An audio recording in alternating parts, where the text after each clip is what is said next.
Assalamualaikum warahmatullahi wabarakatuh. Waalaikumsalam warahmatullahi wabarakatuh. Bismillahirrahmanirrahim. Alhamdulillahi rabbil alamin. Wa sallallahu wa sallama wa baraka ala sayyidina Muhammadin qaidil ghurril muhajjalin wa ala alihi wa ashabihi wat tabi'in wa man tabi'ahum bi ihsanin ila yaumiddin. Allahumma inna qad kharajna min haulina wa quwwatina ila haulika wa quwwatik wa min ta'atina ila ta'atik wa na'udzu bika an nakula zura aw naghsha fujura aw nakuna bika maghrura. Subhanaka la ilma lana illa ma 'allamtana innaka antal alimul hakim. Subhanaka la fahma lana illa ma fahamtana innaka antal jawadul karim. Rabbana iftah bainana wa baina qaumina bil haqqi wa anta khairul fatihin wa ba'd. Bismillahirrahmanirrahim.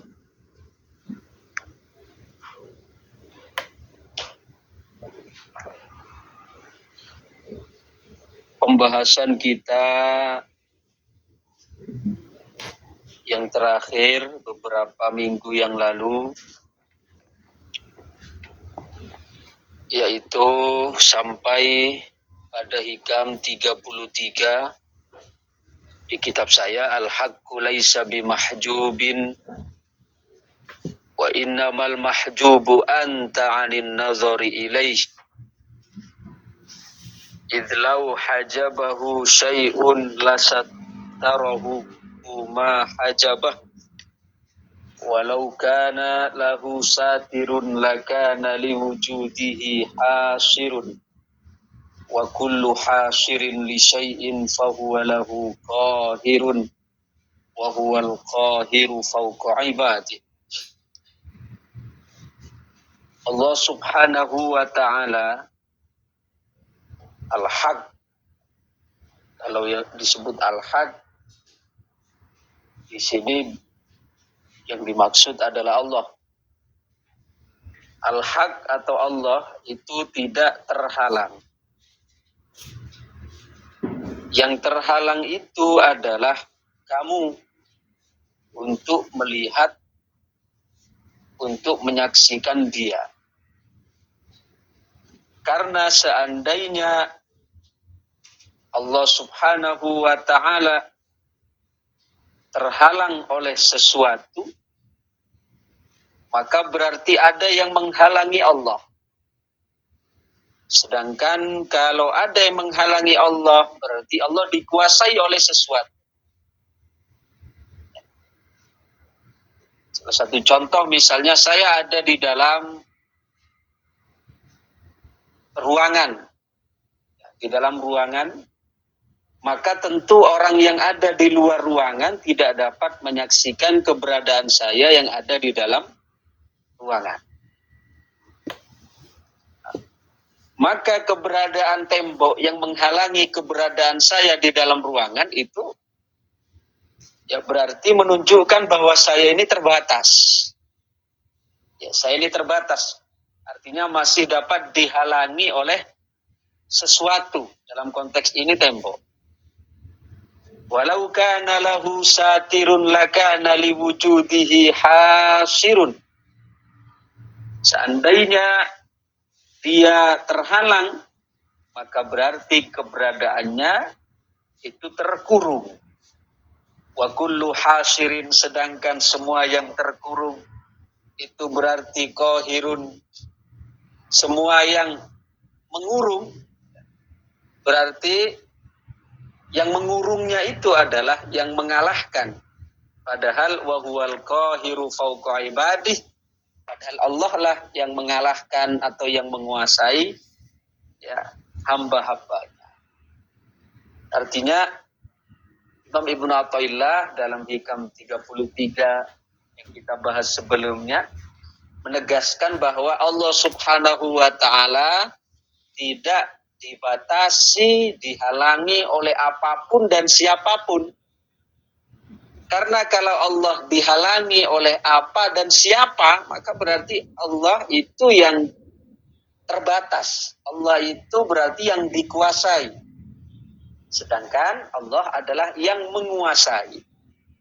Dengan begitu, maka bukan Allah yang menghalangi untuk disaksikan, tapi kitalah yang terhalangi untuk menyaksikan Allah. Terhalangi oleh apa? Terhalangi oleh nafsu, terhalangi oleh syaitan, terhalangi oleh dunia dan seterusnya. Itu kesimpulan umum dari hikam yang ke-33 yang kita bahas pada pertemuan sebelum. Kita melangkah ke hikam yang ke-34. Di kitab saya hikam 34. Di kitab panjenengan penomorannya nomor pinten? Sami nggih, Abah. Sami nggih. Alhamdulillah.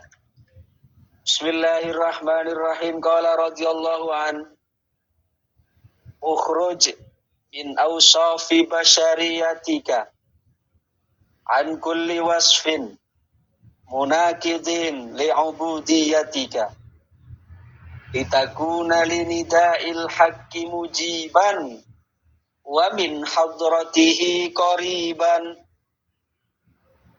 Ukhruj, keluarlah dirimu min awsafi basyariyatika, dari sifat-sifat basyariyahmu, dari sifat-sifat manusiamu. Sifat-sifat manusia yakni sifat-sifat yang tercela. An kulli wasfin, dari semua sifat munakidin yang bertentangan li'ubudiyatika, terhadap penghambaanmu. Supaya apa? Litakuna linida'il haqqi mujiban, supaya kamu dapat memenuhi panggilan al-haq, wa min hadratihi qariban, dan engkau menjadi dekat dengan al-haq. Keluarlah dari sifat-sifat manusiamu, keluarlah dari sifat-sifat tercela, dari sifat-sifat manusiamu yang tercela, yang bertentangan dengan penghambaanmu kepada Allah, supaya kamu dapat mendengar panggilan dari al-haq dan menjadi dekat dengannya.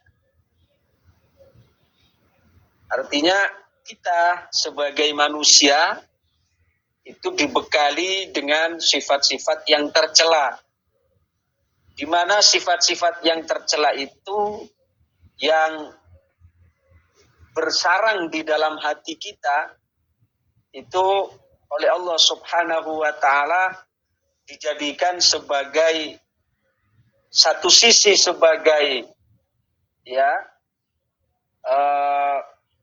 hambatan, sisi lain dijadikan sebagai peluang. Dijadikan sebagai hambatan karena kalau tidak dibersihkan maka kita akan terus terkungkung di dalam penjara hawa nafsu sehingga kita tidak dapat mengenal Allah. Dijadikan sebagai peluang karena kalau kita mujahadah itu akan menjadikan kita terbang melambung tinggi. Dalam arti ruhani kita akan menjadi ruhani yang ma'rifat, yang kenal kepada Allah Subhanahu wa ta'ala. Maka dalam hikam yang ke-34 ini Imam Ibnu Athaillah menyampaikan ukhruj min awsafi basyariyatik an kulli wasfin munakidin li'ubudiyatik. Keluarlah dirimu dari sifat-sifat kemanusiaanmu yang tercela. Ya, sifat-sifat kemanusiaan manusia yang tercela itu yaitu sifat-sifat yang bertentangan dengan penghambaanmu. Kita sebagai hamba harusnya memiliki sifat yang rendah hati, memiliki sifat yang tawadhu, memiliki sifat yang merasa butuh, fakir kepada Allah. Nah, ini sifat-sifat yang baik. Tapi untuk sifat-sifat tercela, kita sebagai manusia yang bertentangan dengan penghambaan kita pada Allah, buang jauh-jauh, seperti sifat sombong. Nah, ini sifat sombong, sifat kiber, ini adalah sifat tercela kita sebagai manusia yang bertentangan dengan sifat ubudiyah, yang bertentangan dengan peran kita sebagai hamba. Karena hamba seharusnya merendah. Nah, kalau meninggi, nah itu tidak sesuai dengan peran atau sikap sebagai hamba. Ukhruj, kita lihat syarahnya. Ukhruj birriyadati wal mujahadah. Ukhruj, keluarlah. Keluar bagaimana maksudnya? Apakah keluar seperti kita nonton film, ya, film Kian Santang membelah diri, keluar dari dirinya menjadi 9, bukan? Yang dimaksud keluar di sini ay birriyadati wal mujahadah. Keluar dirimu artinya keluarlah dengan mujahadah dan riyadhah. Dengan latihan-latihan mujahadah dan riyadhah.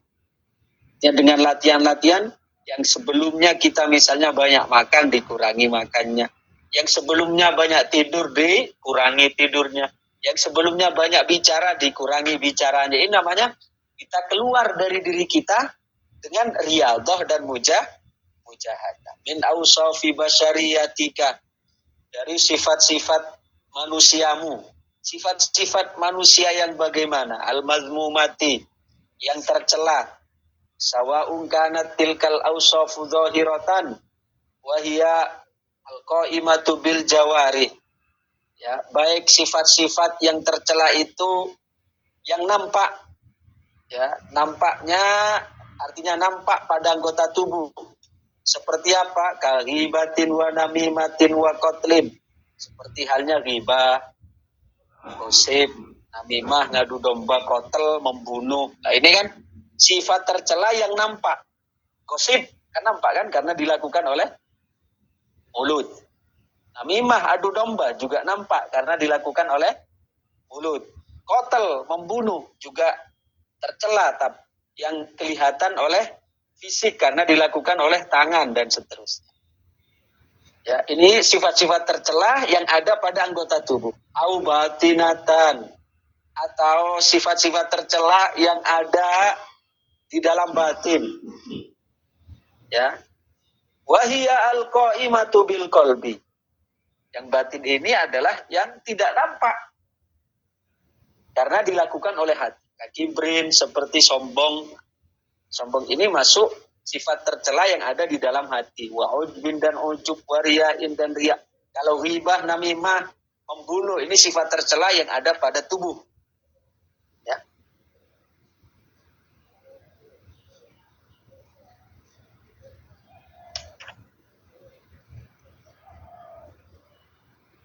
Walamma kanat awsaful basyariyati syamilatan bi awsafil mahmudah.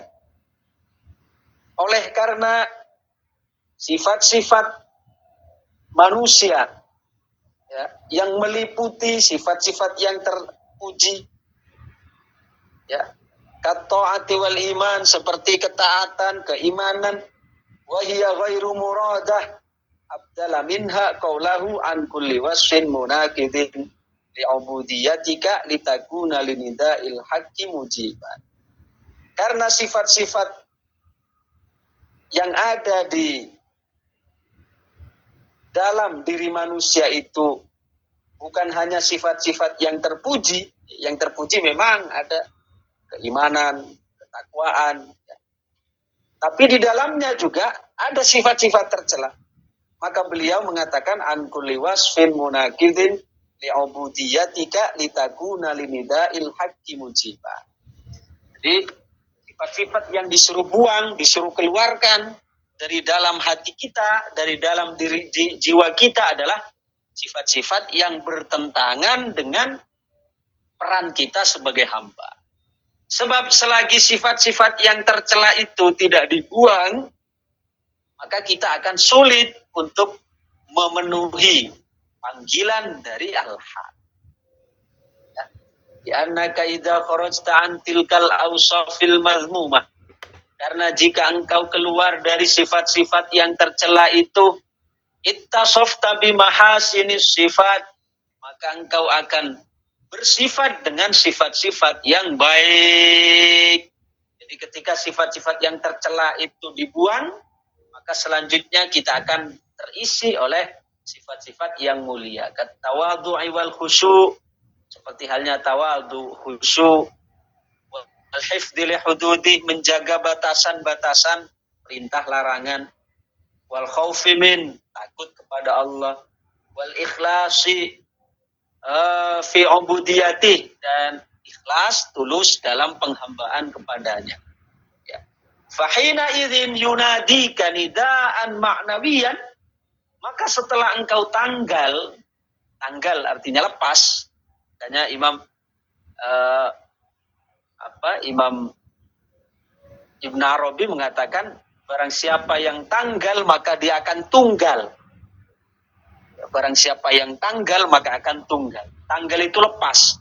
Barang siapa yang hawa nafsunya tanggal, lepas, artinya lepas dari keinginan-keinginan yang buruk, maka dia akan tunggal. Tunggal yakni dia akan berada dalam kesadaran bahwa dirinya adalah sebagai hamba yang mutlak kepada Allah. Tapi selagi hawa nafsunya, egonya belum tanggal, maka dia belum merasakan dia sebagai hamba yang total kepada Allah Subhanahu wa ta'ala.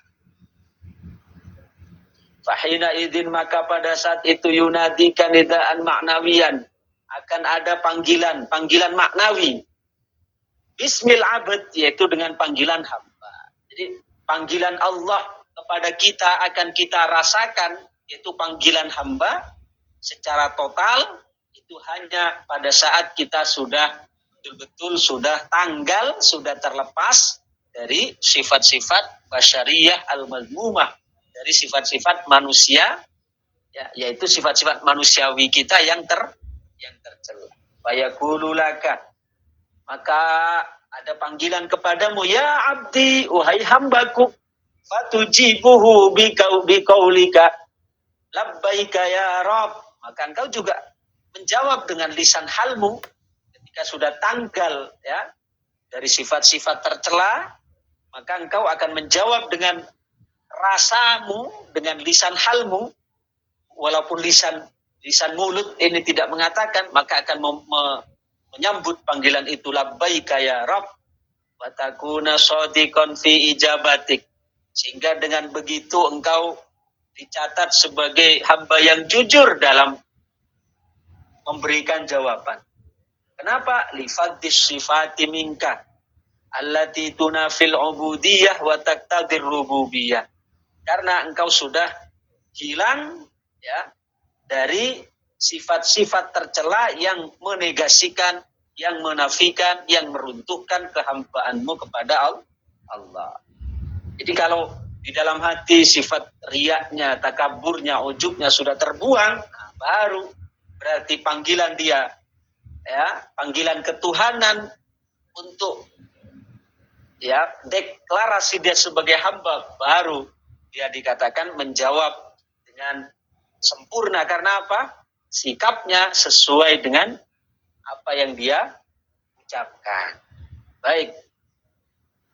Wa takunu aydan min hadratihi qariban. Maka juga kalau sudah memenuhi panggilan dari penciptanya sebagai hamba, ya, yang secara totalitas, maka dia juga akan menjadi hamba yang dekat. Tuhfadhu minal auzar wa tatayassaru lakal a'mal wa tataladdadu biha, maka yang ditandai dijaga dari melakukan dosa-dosa dan dimudahkan melakukan amal kebaikan, sehingga merasa nikmat dalam melakukan ibadah. wal farqu bainal mahfuz wal ma'sum. Dan ini yang sudah sering saya sampaikan, ada perbedaan antara mahfuz dan maksum. Kalau para nabi disebut maksum, kalau para wali disebut mahfuz. Ya, kalau kita lihat terjemahnya sama-sama dijaga. Ya. Apa bedanya?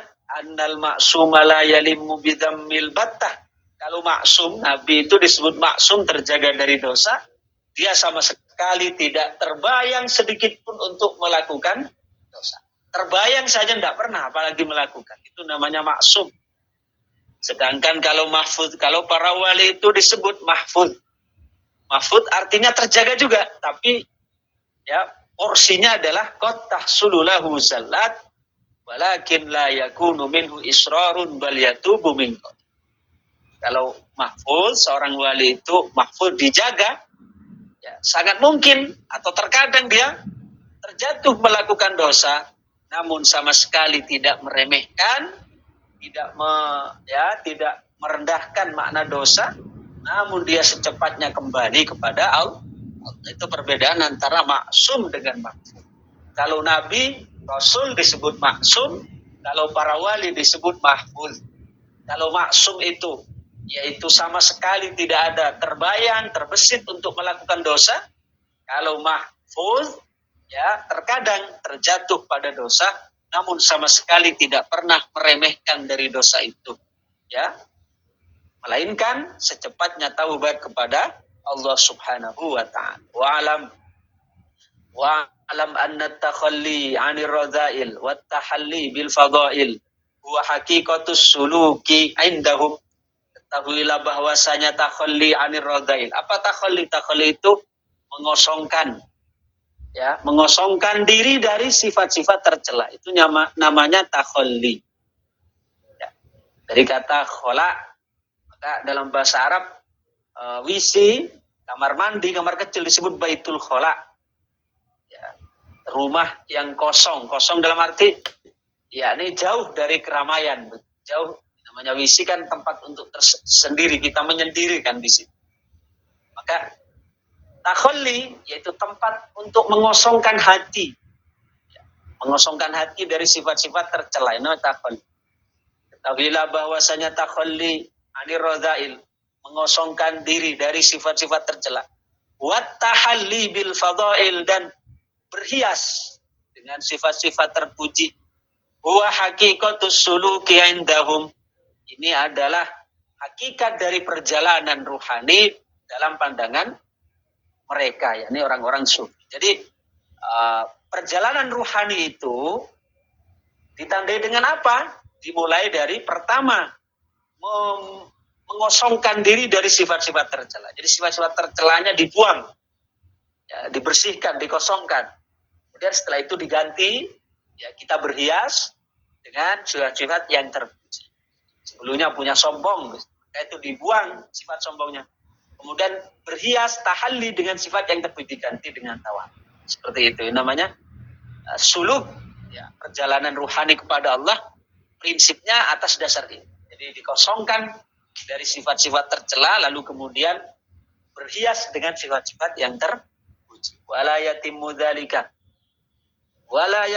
dzalika illa liman waffaqahu Allahu li ma'rifati nafsihi. Dan tidak akan sempurna untuk dapat melakukan itu, yakni mengosongkan diri dari sifat-sifat tercela, lalu mengisinya dengan sifat-sifat terpuji. Tidak akan sempurna melakukan itu, melainkan terhadap orang yang Allah beri taufik pertolongan untuk mengenal dirinya. Wala wa ma rukibat alaihi mim madammis sifat, dan dia tidak melakukan sifat-sifat yang tercela. Li'anna man arafa dzalika minha la yazalu muttahaman laha, karena jika masih suka dengan sifat-sifat tercela itu, maka dia masih artinya terbayang-bayang untuk terus melakukan perbuatan yang tercela. Musi'an dzannuhu biha, dan masih akan terus bersuudzon. Akhidan hadzarahu minha wa illa waqa'a fi ma yusqitu maulah min haitsu la yash'ur. Sehingga dengan begitu dia masih terjatuh lagi ke dalam apa yang dimurkai oleh Allah Subhanahu wa ta'ala. Mudah-mudahan kita semua diberikan taufik oleh Allah untuk mengosongkan diri dari sifat-sifat yang tercela dan berhias dengan sifat-sifat yang terpuji. Amin amin ya rabbal alamin. Bisirril Fatihah. Bismillahirrahmanirrahim. Alhamdulillahi rabbil alamin. Ar-Rahman Ar-Rahim Maliki Yaumiddin. Iyyaka na'budu wa iyyaka nasta'in. Ihdinas siratal mustaqim. Siratal ladzina an'amta 'alaihim ghairil maghdubi 'alaihim waladdallin. Rabbi ighfir li wa liwalidayya wa lil mu'minina amin ya rabbal alamin. Allahumma salli wa sallim wa barik ala sayyidina Muhammad wa ala alihi wa sahbihi ajma'in. Alhamdulillahi rabbil alamin. Hamdan yuafi ni'amah wa yukafi mazidah. Ya Rabbana lakal hamdu kama yanbaghi li jalali wajhik wa 'azimi sultanik. Rabbana atina fid dunya hasanah wa fil akhirati hasanah wa qina adzabannar. Sallallahu ala sayyidina Muhammadin wa ala alihi wa sahbihi wa sallam. Walhamdulillahi rabbil alamin. Al-Fatihah. أعوذ بالله من الشيطان الرجيم بسم الله الرحمن الرحيم الحمد لله رب العالمين الرحمن الرحيم مالك يوم الدين إياك نعبد وإياك نستعين صراط الذين أنعمت عليهم غير المغضوب عليهم ولا الضالين.